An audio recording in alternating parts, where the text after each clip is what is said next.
ఆలగడ్డ పట్టణంలో చాంద్ వీధిలో దారుణ ఘటన చోటు చేసుకుంది. భార్య పుష్పను భర్త చెన్నయ్య కత్తితో గొంతు కోసి హత్య చేశాడు. తెల్లవారుజామున ఇంట్లోనే ఈ ఘాతుకానికి పాల్పడిన అనంతరం అక్కడి నుంచి పరారయ్యాడు. సమాచారం అందుకున్న పట్టణ సీఐ నాగరాజారావు పోలీసు సిబ్బందితో కలిసి ఘటనా స్థలానికి చేరుకుని పరిస్థితిని పరిశీలించారు. అనంతరం డీఎస్పీ శ్రీనివాసరావు కూడా అక్కడికి చేరుకుని మృతదేహాన్ని పరిశీలించారు. కుటుంబ కలహాల నేపథ్యంలో ఈ హత్య జరిగి ఉండొచ్చని పోలీసులు భావిస్తున్నారు. కేసు నమోదు చేసి దర్యాప్తు కొనసాగిస్తున్నారు. మృతదేహాన్ని పోస్టుమార్టం నిమిత్తం ప్రభుత్వ ఆసుపత్రికి తరలించారు. ఆసుపత్రిలో మృతురాలి కుటుంబ సభ్యులు రోధించిన తీరు హృదయ విదారకంగా ఉంది.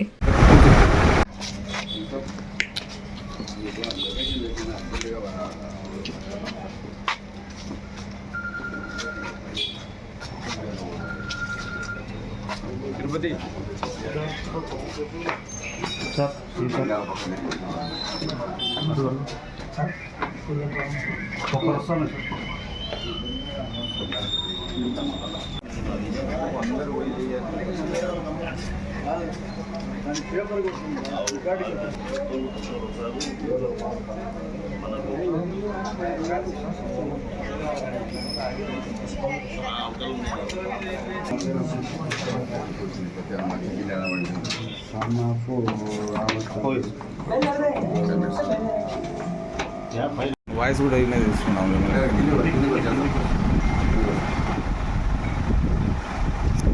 Sir వీళ్ళేనా sir?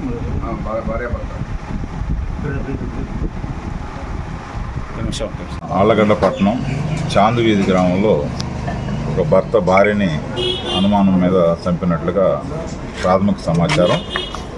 అది ఇతను వాళ్ళ బంధువులకు కూడా తెలియజేసినట్టు తెలిసింది. ఇంకా పూర్తి వివరాలు రావాలి. వాళ్ళ యొక్క మిత్రాల యొక్క బంధువులు రావాల్సింది. పూర్తి వివరాలు చెప్తాం. అమ్మాయి పేరు తిరుపలత, ఇతను వెంకట చెన్నయ్య అని చెప్పేసి ఇద్దరు 1.5 years నుంచి ఇక్కడ అద్దెంట్లో ఉంటూ ఇక్కడ ఫ్రూట్ మండీలో పనిచేస్తూ ఉంటున్నారు, జీవనం సాగిస్తున్నారు. ఇద్దరు భార్యాభర్తల మధ్య ప్రగాదాల వలన భార్యని గొంతు కోసి చంపినట్లుగా ప్రాథమిక సమాచారం. పూర్తి వివరాలు తెలియవలసింది. ఇద్దరు పిల్లలు ఈరోజు ఎర్లీ మార్నింగ్. పిల్లలు బయటికి వెళ్ళినట్టున్నారు. ఇద్దరు పిల్లలు. వివిడి న్యూస్ టీవీని తక్షణమే సబ్స్క్రైబ్ చేసుకోండి.